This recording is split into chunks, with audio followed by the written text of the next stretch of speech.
Cloudcast Media.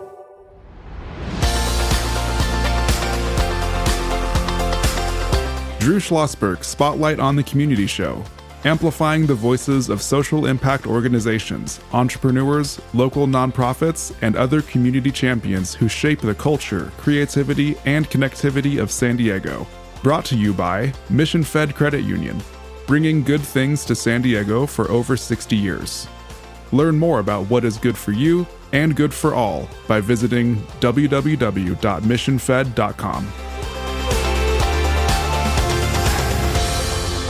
I'm Drew Schlosberg of Cloudcast Media. So pleased to have in the studio with us today Mario Lopez. He is the CEO and founder of the Border Group. How you doing, Mario? Hey, good morning. Buenos dias. Very excited to be here. Absolutely. You. Just found out that Mario and I have known each other about 1 billion years ago when I was at the Union Tribune running community and public relations, when he was on one of the very first community advisory boards, right, when Jeff Light, former editor and publisher, was hired in 2010, if I'm not mistaken.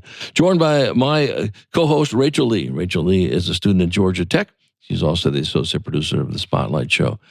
So, Rachel, how you joined? We threw you right into the fire here. You've done spectacular as usual. You enjoying this co-hosting? Yeah, it's always like riding a bike. It is right. You do a great job on this, and we're grooming you to replace me as the Spotlight head. Charles didn't tell you that? No, that's news to me. That knows you. Okay, well, you hear it's breaking news in this aspect of it. Mario, talk about the mission of the Border Group.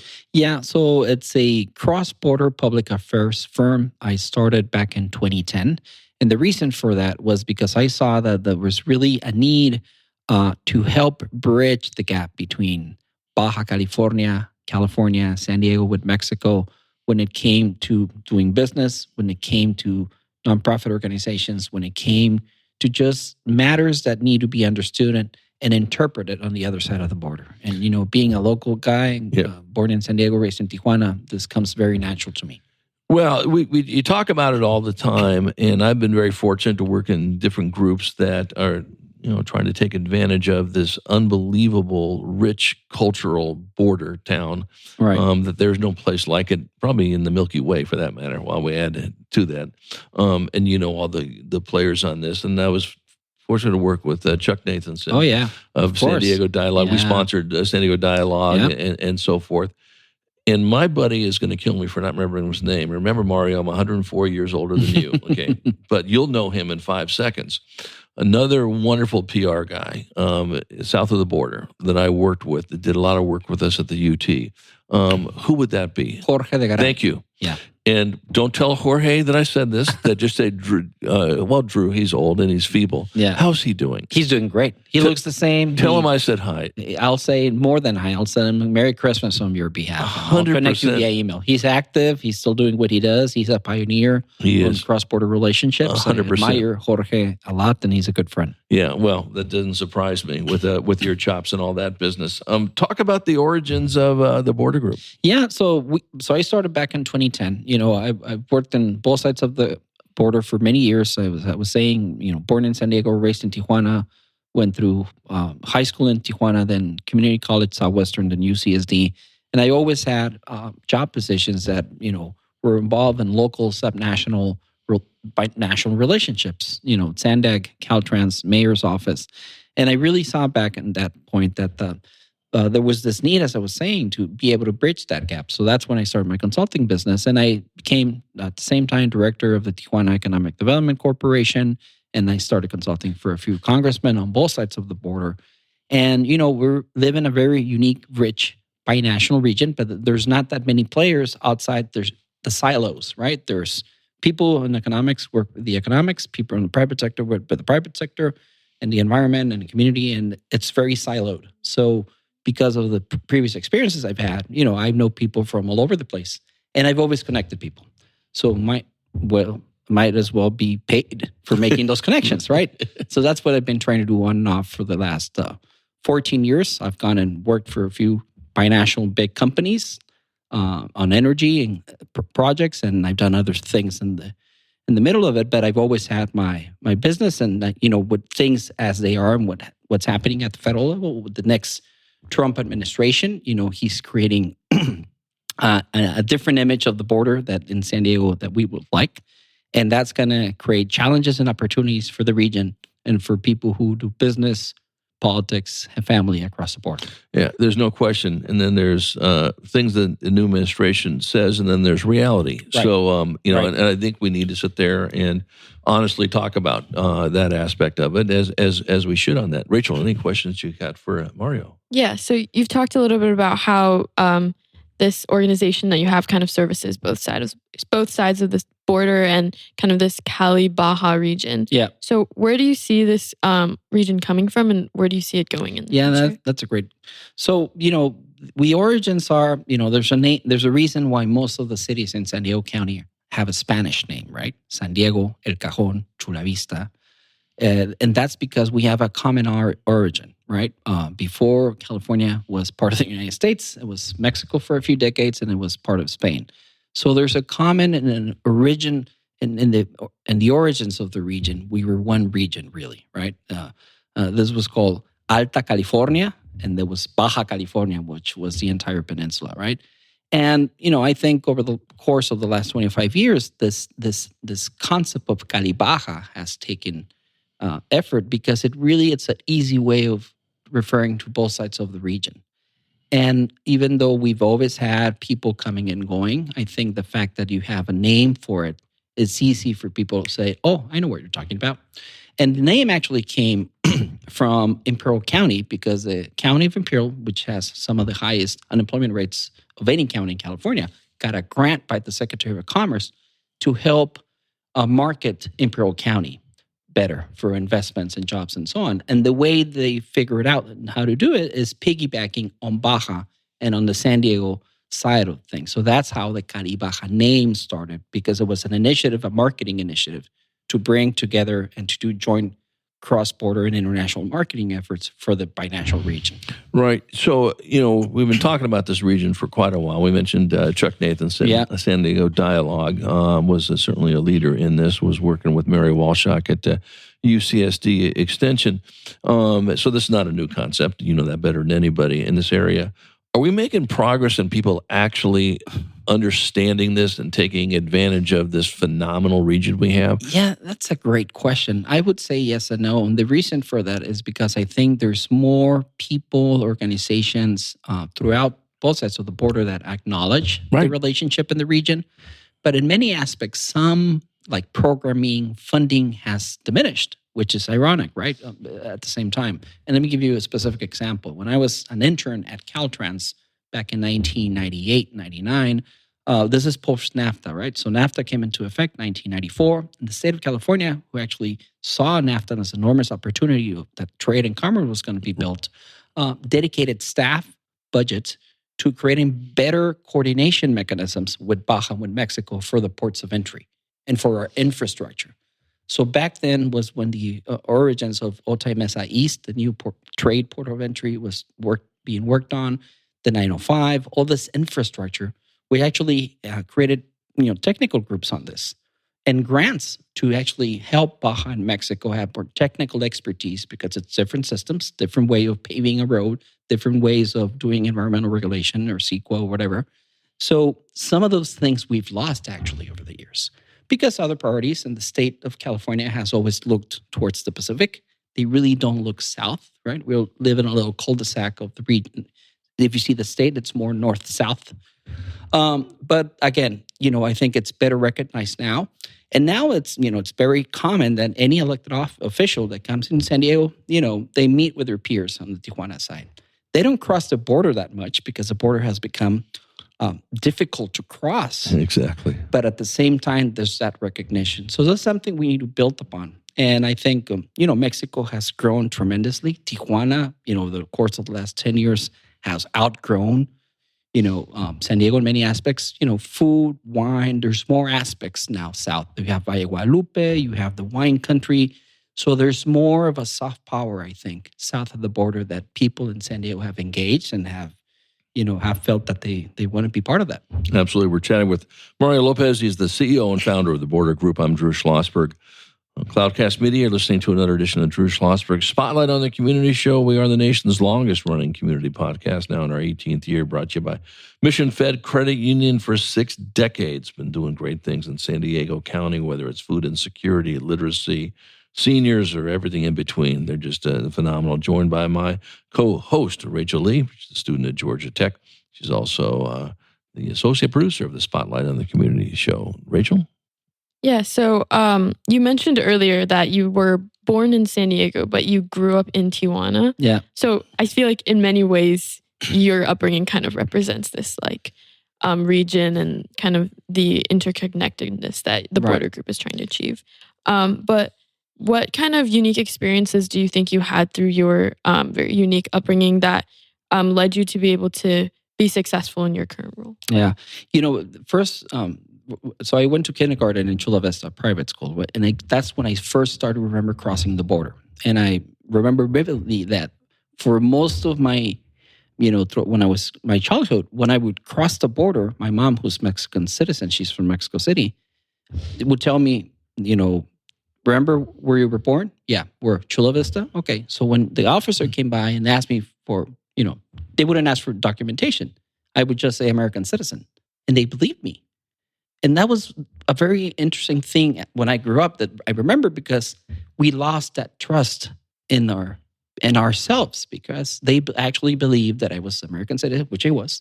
And maybe every 50 crossings, they would ask, did I see the kids' papers? And my mom, took my birth certificate out, and it was fine. But people started abusing that, right? So a lot of people, economies changed, and the amount of immigration and then drugs that started being part of the border changed that. And then 9/11 happened, and then it's changed forever, because you add the component of terrorism to the hard job of those inspectors. They're being able to see if you're documented or you're bringing something illegal, but now if you're a terrorist or not. So that changed, right? But that, I think, is part of my being, and it's part of many people who grew up like this on both sides, right?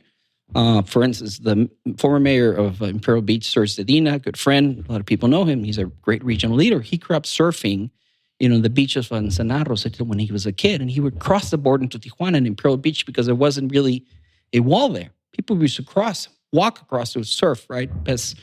So we've lost that. And I truly believe that that's something that we should aim for. If we think about the next 50 to 100 years, as far as North America, Mexico, U.S., Canada and Mexico is not going to go away, right? We're joined by the hip because of geography. Right. And other countries like China, they think 200, 300 years ahead. These guys, there's long term. And what China's doing around the world, and their politics and their strategy, it's long term. They go for the long play. And if we look at that in this region, we're uniquely positioned because we've been at it for the last 100 years. And even though the wall has gotten thicker, the lines have gotten longer, we need to recuperate the trust. And I think regional initiatives like World Design Capital 2024, highlight that. And that's what we need to embrace. That's what we need to promote. And that's why we need more people to be part of this conversation. 100%. When we come back from break, we're going to continue the conversation with Mario Lopez, CEO, founder of the Border Group. I want to chat with you about the national media narrative that we need to make sure we're laser beamed on correcting. I'll leave it at that, and so forth. And then what else can we do? What can our listeners do to support what you're doing? Obviously, talk a lot about it, get engaged with whatever it is in this aspect of it, and something that you're very, very good at, obviously. And Jorge, your colleague, is communicate the heck out of this type of stuff when he returned with Mario Lopez, CEO and founder of the Border Group. I'm Drew Schlosberg of Cloudcast Media, joined by my co-host, Rachel Lee, associate producer of Spotlight in the Community. We're brought to you by Mission Fed Credit Union. We will be right back. When you do your banking with Mission Fed, you get great rates on auto and home loans. That's good for you, but something good also happens for a lot of other people. We're not for profit, so we put money back into the community to help lots of great nonprofits to keep San Diego strong. So you're not just getting something good, you're doing something good. Come to Mission Fed. It's banking that's good for all.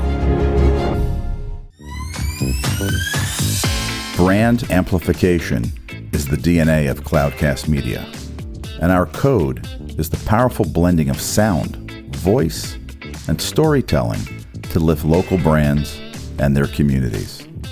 Whether it is our Brandcast, Schoolcast, or Causecast platforms, the unifying ethos is all about this community, the one you call home. If you dare to dream and want to explore the brand amplification of Cloudcast, a national leader in local podcasting and other Winfluence strategies, please visit us at cloudcast.us.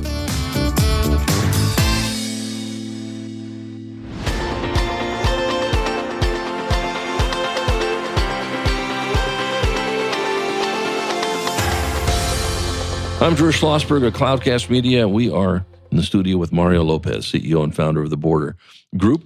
As you listen to another edition of Drew Schlosberg Spotlight on the Community Show, the nation's longest-running community podcast. We're now in our 18th year, brought to you by Mission Fed Credit Union. 60 years of doing great things for people living in San Diego County. Honored to have as my co-host Rachel Lee. She's the associate producer of the Spotlight on the Community Show, and she's a student at Georgia Tech. We talked about, one of the challenges is the narrative in the national media of what the border really is. And there is what they say, and then there's reality, okay? How do we change that? Besides shouting it out pretty much every day, and then basically trying to, Captain Kirk somebody from Minnesota, let me put you on the border, and you tell me if there are 4 billion people crossing it. Right. Yeah, that's a great, way of putting it. And I think we need, as you mentioned, a narrative, a new border narrative that's developed by us, by people who live in the border, engage in the border, and understand the realities and complexities of the border. It's not all fun and games. There's challenges, there's complexities, but yet it has to be our narrative. And that's one of the things that I saw 8 years ago when President Trump first got elected, because he basically created a narrative for us. And we are stuck in that negative narrative of, the bad hombres, all they bring is drugs and violence and all this. And, that's for political rhetoric. And, I worked for politicians. I know that you have to say those kinds of things. But I think we need to define on our own terms. And part of that has to do with explaining why not only the border, but the country south of the border is such an important part for the entire country. Not only is Mexico our number one trading partner, there's jobs that depend in the most remote congressional districts in this country that obviously voted, against Mexico and in favor of the wall, that depend on cross-border value chains with Mexico and with Canada. But that's not really understood. So if you see a map of the trade between Mexico and the 50 states, there's 50 states that have jobs that depend on these value chains. So the competitive advantage to having a great partner just next door is good for country, for the jobs, for taxes. And guess what? All those companies benefit from being more efficient. It's not only Mexico benefiting with the jobs, it's the value of those companies. So it's interesting, going back to the rhetoric, one is what you hear that's going to happen, and the other is the reality, right? There's talk about tariffs with Mexico. Who pays the tariffs? Well, we do. Well, right? There's a reason we like eating, going shopping for cheap products, because we're a consumer-based economy. Governments don't pay for tariffs. Customers pay for tariffs. 100%. And these things need to be explained from the border. Yeah. Well, they need to be explained in so many different ways and so many different avenues. They need to be explained by youth. Okay. Right. They need to be explained by seniors. They need to be explained by colleges, universities, everybody in between, and hammer it home. I'm preaching to the congregation. You're an expert on this communication stuff, but it can't take just Mario Lopez. It can't just take Jorge. It's got to take all of us talking about this. And then when you go to, I'm making up names here, Cornstalk, Iowa, or whatever, and say, you do realize that part of your economy is tied to this chain down here in Guadalajara. I'm making this up as I'm going along, of course, and this is how it works. This is real. Hear the metrics. You can't argue with the metrics. Yeah. Anyway, numbers don't lie. 100%. But we need, we need better advocates, I would say. And what we need? There's very successful both companies that have benefited from the but this cross-border trade. But also, guess what? Americans have the largest number of retirees outside the country living in Mexico. There's also a lifestyle component of why Mexico is such a great partner for us, because it has beautiful beaches, great food, very good in hospitality. And that's why more and more people retire down there from the U.S., and the dollar goes a long ways down there. Yeah, so if you think about the baby boomer generation and how many millions of people are going to be retiring in the next 10 years, and who can afford to retire? Not everyone's going to go to Florida, right? And leave it in this, senior community. So Mexico's a great option. It's close by. There's good, healthcare systems, especially in California. So we have to think about that. Who are our great partners, not only for commerce and trade, but also to care of ourselves. 100%. Rachel? Yeah. So you've kind of talked about a lot about the future of relationships between California and Mexico and the United States and Mexico as a whole. So what do you see as the ideal future for the CaliBaja region, and how do you see us getting there in a perfect world? Wow, that's a great question. I think we already have the foundation for that. There's leadership like, the mayor, Todd Gloria, who spends time, who gets to know the mayor of Tijuana. So it starts with leadership, right? I think ideally is that we have a common vision. SANDAG does a regional comprehensive plan that's for like infrastructure. And then we've done visioning plans in San Diego from the San Diego Foundation to others. But one of the key things that Chuck Nathanson did years ago via San Diego Dialogue is that they actually measured the impact of border wait times for the first time ever. So the first time ever, we had a number that we can pinpoint that says, we're losing these amount of jobs on both sides because of wait times and people idling in their cars. And that helped us convince folks in DC that things needed to change and improve. I think we need more data, but I think we need a common vision that for the long term, our cross-border region is built on cross-border relationships, cross-border workforce, right? We saw during the pandemic when you actually did not have tourists coming across the border because it was only people who had a specific reason to be here. Over 100,000 people across the border ready to come to work. These are people that are all over our economy in our region, right? Because why? Because Tijuana has become San Diego's affordable housing community. Think about that, the prices in San Diego, average home prices, and how Tijuana has been an escape valve for a lot of our workers who can't afford to live up here, or who can afford, but they have a better lifestyle down there. So think about the future.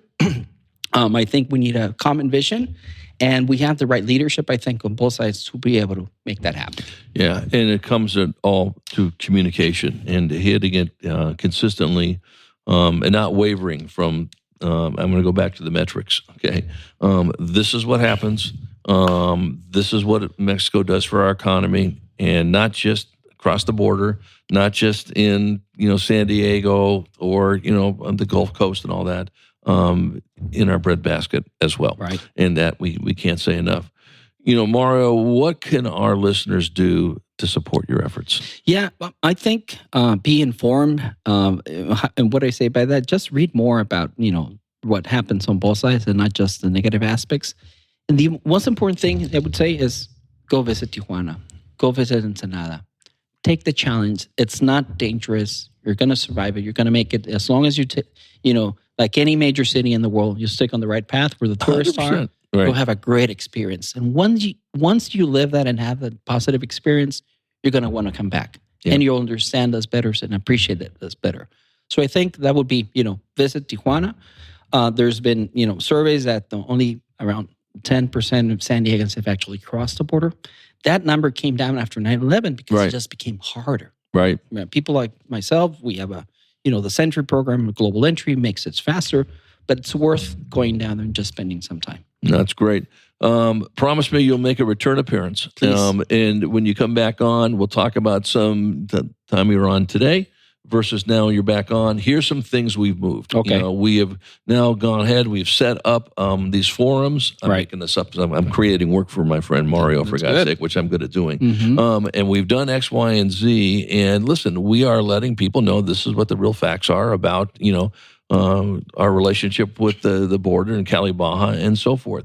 Good seeing you again. Obviously, we met many years ago, but my memory is faltering me on the Community Advisory Committee of the Union Tribune. Hi to Jorge for me and all the other folks that that you work with. I know you worked with Jerry Sanders and Kanako and all those things. I'm coming back to my memory lane on some of this, and it's great, and we're looking forward to connecting and having you on as a regular guest. Thank you, Drew. This is great, and congratulations on the show. Many years. This says a lot about you and your host. So congratulations, and looking forward for 2025. Feliz Navidad. Absolutely. To you too, my friend. Mario Lopez, CEO and founder of the Border Group. I'm Drew Schlosberg.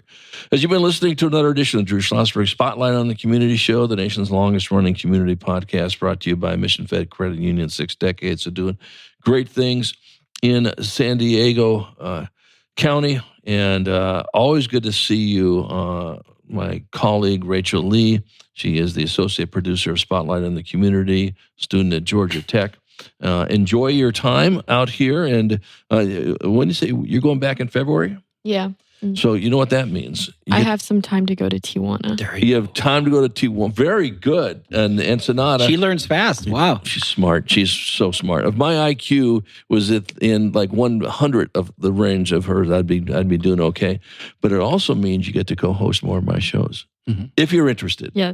If you're 100%. Interested. Very good. We're wishing all of our listeners nothing but a phenomenal holiday season filled with happiness, good health, prosperity, fun, and relaxation, and most of all, peace. Thanks for listening. You've been listening to an episode of Drew Schlosberg's Spotlight on the Community Show, amplifying the voices of social impact organizations, entrepreneurs, local nonprofits, and other community champions who shape the culture, creativity, and connectivity of San Diego community. Brought to you by Mission Fed Credit Union, bringing good things to San Diego for over 60 years. Learn more about what is good for you and good for all by visiting www.missionfed.com.